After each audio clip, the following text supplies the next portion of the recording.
Obviously, congratulations to Scott McLaughlin.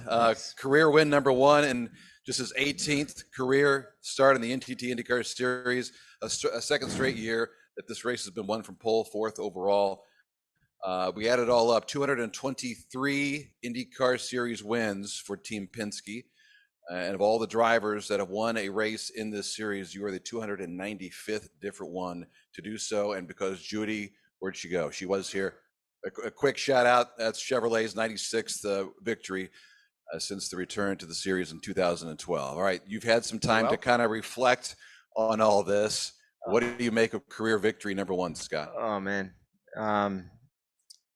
just unexpected. I think like I felt like you back yourself, but we in our pre-event we said top 7. If we can come out of here with a solid top 7, and obviously the goals changed last night, but it was just phenomenal the way that the car had rolled out of the truck, and I felt like I could really do what I wanted to do with the car from the get-go. And what that does is for confidence as a race driver is something it just feels very special. And I knew halfway through that race that it was somewhat a bad yellow or something was really going to affect us. We knew that we were going to fight there the whole way, and I just had to keep calm and control the race myself, and I felt like we did that until obviously the back markers made it pretty exciting, which would have been great for everyone at home, but not for me. But it was just a phenomenal weekend.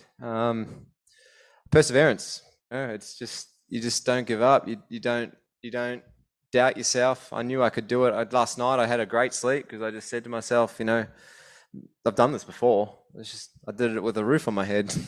So now it's just a matter of just feeling it and seeing what I had today. And look, I had a great start, got into a rhythm, and away we went. So I'm very proud. Great for Dex Imaging. It's their home race. Team Chevy gave us an awesome fuel mileage and drivability, as we've said all weekend. I just ended up on my ass at the podium, but anyway, fell over, roly-polied. But anyway, it was that wasn't part of the act. I'll give you the tip. So I'll never forget it, man. Need to work on the dismount. Oh man, I couldn't believe it. I jumped, no shit, and my legs just were jelly, bro. And when I hit the ground, I'm like, oh, I'm done. So I tried to make as delicate as I could, and it just looked like an idiot. I look like a wombat, man. It was bad. You guys heard of wombats? No. Or kiwis. Kiwis don't fly. That's why they fall over when they come down from the sky. That's what we did just then. Bad, man. We saw you FaceTime your parents. Yeah, that was awesome. How emotional is all this? It's hard, quite emotional on the way in. But Mum and Dad always listen to the radio on the IndyCar app. You guys can get that. It's a great thing from the IndyCar people. And NTT. No, it's certainly, they always listen. I gave them a shout out on the way in, and then Carly, my wife, she always gets on FaceTime whenever we have a good result and they're not there. So we had a good chat. Mum and Dad were crying, and my dad had his PPG shirt on. He's like, "That's all I got. I don't have a shirt." And I'm like, "Yeah, well, it'll come. So I'll send it to you soon. Get there in 6 months." But it's tremendous. I can't wait, man. They're going to come over in May. They haven't seen me in an IndyCar at all, ever. They've only seen me on TV and and the onboard videos I send back. Mum can't watch. Mum always has a wine, and Dad just sits there and yells at the TV. So very excited for them to come over. It's going to be a very different perspective for them. When's the last time you've seen your parents? January 2020. So it's and my sister was a little bit better. We saw each other October 2020, but can't wait to have her here as well. She looks after all my media. I bet she's going to be crazy down under. But yeah, I miss them dearly. And my mum and dad, they were the ones that got me here and made me believe myself. My mum and dad have been infatuated with the USA for many years, and I guess that put the love of USA and the want to come over here into the big leagues. When I was a young kid, even way before my supercar success. And then obviously I met just a guy named Roger Penske, and we kicked it off. And I'm tremendously grateful for the position my mum and dad put me in, and then the position that Roger and Tim Cindric put me in. All right, stand by for those that are watching us on the video news conference. Let's start with some questions in person with Jack Binion. Hi, Jack. Hi, Scott.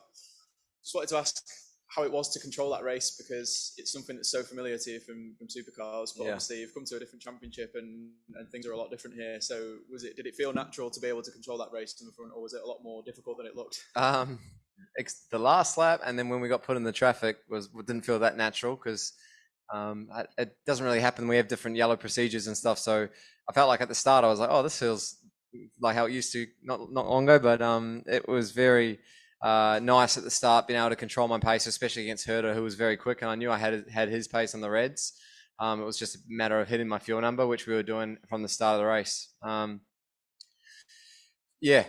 mean, we just got into a rhythm, and then even when the yellow flag come out and we were back in the traffic there, it was just about me just knowing that hopefully if there's no yellows, we're on the preferred strategy, which we were, and it was about bringing it home. And just for me, it's all about just keeping calm.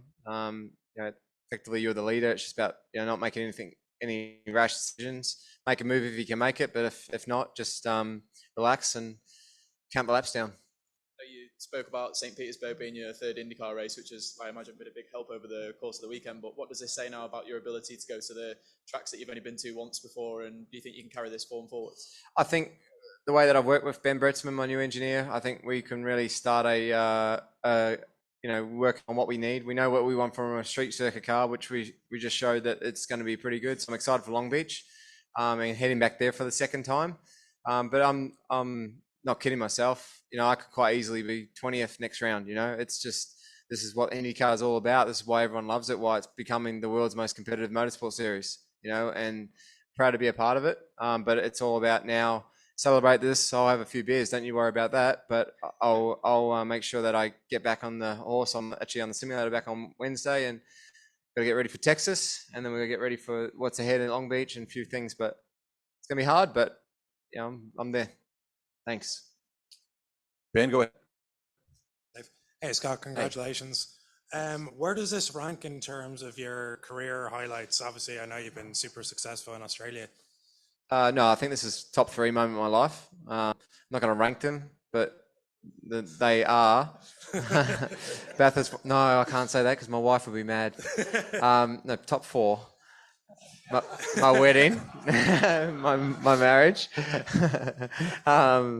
Bathurst 1000 victory, my first championship, and in supercars, and then my first victory in IndyCar, and to win on both sides of the world is pretty cool. And my phone is absolutely going ballistic in my pocket right now, and I can't wait to respond to a lot of the messages. Excellent. And in terms of the momentum going forward, how excited is it for you to have won your first race? Yeah, look, it's a great monkey off the back, and it puts us in a tremendous confidence booster as a team. But like I said, we're not kidding ourselves. We've got to keep working harder, because all the teams are going to come back at us strong. And you look at Ganassi, they're probably not amazing in qualifying, but they were very fast in the race today and pushed me to the no end and passed a few cars. So, I'm not kidding myself. Just keep pushing on, and we'll be okay. Great stuff. Congratulations, and best of luck for the rest of the season. Thank you, mate. Cheers. Thanks, Dave. Thanks, Ben. Let's go to Nate Ryan from NBC. Hey, Nate. Okay. Hey, Scott, I got a couple for you. No worries. So the shoey, were you planning on doing that, or was that the fans' request? No, I saw the Australians, and I did one on the Bathurst 1000 podium, so I'm like, stuff it, I'll give it a go. And I had beer this time, so it was nice. Okay, great. And I know you had no one in your family from over there, but Carly was telling me about there's the supercars mechanic that you had who's here. Could you tell me his name, his background, why is he here? Was he here just to see you, or is he here to race? No, so he's same sort of thing. A guy named James. He was my number 2 mechanic for the whole time when I was in supercars, and sorry, not the whole time, but at DJR Team Penske. So we won a lot of things together. But he's here living in the States now, chasing his dream and potentially trying some international races and all that sort of stuff. So he's got his visa. He's ready to go. He's just getting interviews and whatnot. But he's a great mechanic. And someone that he's a big, we get along very well. He had my t-shirt on today. He's a big, we went through some highs and lows, man, with me and that guy and that whole team. And it was very cool. He's the first Australian I've seen since October 2020. So it was very cool to catch up with some of the boys. That's cool. Speaking of highs and lows, I mean, Carl, like any good Penske driver externally, we don't see the frustration and how difficult it is. But, Carly said it was really tough on you last year. I know you said, I can't remember the exact quote, but you said Roger told you something about marathon on a sprint. This is just one part of the story. Could you expand on that? What the last year was like for you? Yeah. I came over 3 times. I had one straight back-to-back championships, and I know I'm a rookie, and I wasn't kidding myself, but at the same time, it's hard to go from the mindset of, okay, winning every week, and that's all that matters. Nothing less, to go in, hey, I'd love to get a top 15. I don't work like that. Like I'm a competitive bloke, you know. I want to win. I want to get poles. I want to dominate races and not even worry about things. And it definitely took. I did that for 4 years, and then come here and was basically. It mucks with your head, you know. And you got to be realistic about things. And I put a lot of pressure on myself. I'm like, why isn't this happening? Why am I sucking and qualifying when I'm good? Like I've done that before, you know. I proved that. It's a mind game, man, and you've got to be on top of it. You've got to just believe in yourself. And like I said, Carly's been my absolute rock with that. You know, she's put the belief in me. I would be nothing without her. And you know, I been definitely some hard times, but she's pulled my head in. Roger's pulled my head in, and we just got on with it. And like speaking pretty candid, but like it's just how it is. It's a professional sportsman. You go through highs and lows. You know, you're getting paid good money, and you're running 15th. It's not good. For me, it's not good. I drive for the biggest motorsport team in the world. For me, it wasn't good. But I feel like this weekend, we proved that, you know, hard work, perseverance, you can get there. And I felt very, very proud of that. Last one for me. I understand you don't fly back till tomorrow. So is there going to be a pretty big party somewhere? Oh, man, you know it. Yeah. No. Oh, yeah, I'll keep the lid on it, but we'll have fun. Thanks, Yeah, man. thank you. Cheers. Thanks, Nate. For those of you on the video news conference, stand by. One more in person here. Go ahead, Chris. Scott, you didn't get it easy from Alex here. You had to really fight for it. Does that make this win a little bit more special, knowing that you had to really fight someone for it instead of winning by like 25 seconds? Yeah. Look, at the start of the race, I felt like I had everything. You know, I led the start, first time going to one, lead in the start.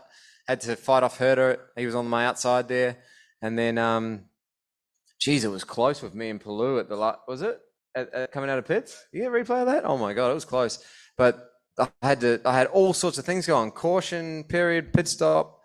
Then I was close with me and Will there. And then the battle with Palou, saving fuel in the middle of the pack. You know, felt like we had everything. And then, Alex at the end pushing me really hard. And, the guy in front of me backing up and didn't really have the pace. But, it's hard with the dirty air to make moves.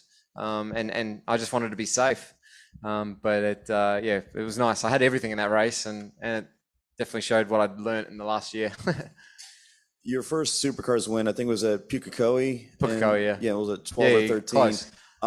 What can you compare about how your first win there was compared to your first in Supercars was compared to your first win here? Similarities, differences? Well, Pukekohe, I lived 15 minutes from that track, so it's a little bit different. So I had a lot of friends and family. That was crazy, but sort of went in there one day, no one knew who I was, and then the next day I had to have security come in and help me get out. So it was crazy. And today it's the same. Like I'm very it's just surreal, man. There's no comparison, but at the same time, the relief and I guess the belief that you have in yourself, and it just feels like it's just surreal. I don't have no words, man. It's crazy. Same sort of feeling, not at home, fun. Yeah. Well, to use your words, you gave it enough jandle. Good job. Gave it a lot of jandle just without the F here. Thanks, Chris. One more here in person. Go ahead. Yeah, I'm from Spain. This is a very weird question, okay? Oh. But since you have won, okay, I think you can answer this. It is very difficult for us to pronounce your name, McLaughlin, So in Spain... It's hard in USA too, I've heard. We call you like a very beautiful city in Spain that is called Malaga, Malaguita. So we call you Malaguita. So the question is... It sounds pretty good. Yeah. Can you say hello, Malaguita? Hello, Malaguita. Yeah, that's it. Thank you very much, and enjoy your win. Oh, perfect. No dramas, man. Sick. Well done. All right, let's take a few from the video news conference. Let's go to New Zealand. David Turner, go ahead. Hey, Scott. Well, congratulations from New Zealand. And it's pronounced Pukekohe, isn't it? So no, it's looking ahead, Texas is next up. Texas was a great shootout with Dixon there last year. Obviously now with a fantastic result over the weekend. Is that going to put any more pressure on you to have another good result at Texas, or it's just business as normal now with the new engineer and stuff around you as well? Yeah, business is normal. Thankful that we're going to have a test day before then too at Texas. So, we'll be able to fine tune some things before we go there. We're going to have a little bit of a different downforce package from IndyCar as well. So will be interesting, but, I'm fully, prepped to, like I said, if I'm not on the ball, I'm going to start 20th, and I don't want that to happen. So I'm going to work hard. It's business as usual. It's the first race. I'm not getting ahead of myself. It's just head down, bum up, and make it happen. And then just finally, as a part of that, obviously the Kiwi contingent is very set to travel in the coming months when our border restrictions ease, and the influx of New Zealand fans probably around the month of May. What does that mean to you emotionally if you see a bunch of New Zealand flags, say, in the grandstands or around the paddock at Indy or at any of the other tracks across the season? Oh, it's huge. And it makes me want to run up the front more and make the trip worthwhile alongside Scotty. Scotty's always going to be there. I'm really appreciate all the support that I've had. My phone's been going crazy. My Facebook, Twitter, Instagram, you name it, it's been crazy. Kiwis are a proud bunch, and we love being the underdog. And I felt like a little bit like that. I feel like we're a little bit the underdog still at the moment, regardless of this win. I feel like we can, have a lot of fun this season. See what we got, and hopefully when I see the Kiwis, it's going to be awesome, and even the Australians too. Yeah, even the Australians as well. Well, once again, congratulations. This is the beginning of the new chapter, year 2 in IndyCar, and we wish you all the very best. Thanks, David. Cheers, mate. Thanks, David. Let's go to Zach Horrell from IndyCar.com. Zach? Hey, Scott. Congrats. So the last 3 years, No, I said thank you, Zach. Oh, the last 3 years, the winner of the season opener has gone on to win the championship. Do you think you're the championship favorite now? No, I mean, in my head I am, but let's keep it low key. Yeah, I'll be the underdog for a little bit longer. Is that just in general? Is that a lot of pressure? Are you able to kind of put that off to the side and not really think about that and just do your job? Yeah, it's for me. IndyCar, what won the championship last year was a 7.1 average race result. So for me, it's just I want to finish top 10 every race, top 8 every race, and if I can do that, I know I'm going to be there or thereabouts towards the end of the season. And when we can win races like we did today, that's exactly what we've got to do. We've got to capitalize on those. But like I said, we've got to just not rest on this one win. Like this is all about just get going and let's let's keep the momentum up. And regardless, when we've got a 4th place car, we take a 4th place. When we've got a 10th place, we take the 10th. We can win a race, we capitalize. So that's the plan this year. Perfect. Thanks, Ben. Thanks, Zach. Thanks, Zach. We'll take 2 more. Michael DeForest, stand by. For now, though, let's go to Tim Haraney. Tim? Hey, thanks very much, Dave. Really appreciate it. Congratulations, Scott. You kind of touched on this a bit, but the outlap of your final stint appeared pretty critical to collect this win. Then you had traffic at the end and Palou closing in on you. I mean, was this the hardest final stint of your racing career? No. The Bathurst 1000 was pretty hard, but this was a lot of what I learned in the last year. In and out laps, being comfortable on cold tires, setting my anti-roll bars. So, I felt comfortable on the newer tire and then resetting it, using my push to pass. That was, I felt like last year really led me up to this moment. I wouldn't say it was the hardest lap of my career or hardest stint, but it was probably very up and down. Probably the most up and down stint I've had in a race in my career. You'd mentioned your family there and their passion for racing. Do you think we'll see any more viral videos surface of your dad yelling at the TV? I asked Mum if she had got it, and she said she was jumping up and down too. But maybe I can't remember if they were watching with anyone. So it'd be funny. Probably won't be able to post it on social. Could be swear words and stuff. So yeah. Thanks very much, Scott. Really appreciate it. Congratulations. Thanks, Dave, and thanks, Kate. Thanks, Tim. Thank you. David Malsher, stand by right now. Let's go to Michael DeForest. Michael? Nope. Michael is no longer there. Now let's wrap things up. David Malsher Lopez from motorsport.com. David, go ahead. Hi, congratulations for the 70 millionth time, I'm sure. Wanted to ask how much. Maybe you shouldn't come next time as well, Dave. Stay away. Yeah, I bring you good luck when I stay away. Last time you came to a race, I went like dog shit. So no, I wanted to ask about the how much of a dilemma there was before the start of the race as to how much whether you should run reds, how much on blacks, especially when you saw Will going to blacks, or was that a team thing to just split your strategy? No, I said I wanted to start on the reds, and we decided that as a group decision. And thankfully, it was the right call because everyone else around me did. I just felt like I'd be more right into turn one, first time, most amount of grip, being able to take the lead and just use the clean air. We had the best opportunity to do that. So I felt get those out of the way, see how they hold on, which mine were holding on pretty good. I actually felt better on the red tire than I did the black tire. So. I think we could have easily done the 30-odd laps if we didn't have that yellow, and then just soldiered on from there. And we in that final stint, Pelou was mentioning that when he was behind you, you were kind of like saving fuel at exactly the right spots, and was able to keep it, was able to go quick, so that he couldn't actually in the parts where he could pass you. Was that something you had planned a long time ago, or was it kind of like you're making decisions on the fly? No, I just got told the number that I had to hit, but I also had practiced this. That's everything we practice in the simulator as well. Like thousands and thousands of laps on the simulator, just getting ready for that moment, and knowing that it's potentially going to be a two-stop race. We know how many laps the race is going to be and what our mileage is like, so it's about preparing for that, and felt really prepared and knew exactly what I needed to do. And we spent the whole warm-up basically focused on in and out laps, starts, fuel saving. So I knew exactly what I had and what I needed to do. So once it's a good feeling when you can control a race like that. We saw you sliding around quite a bit. Were there quite a lot of marbles on the track by the end there?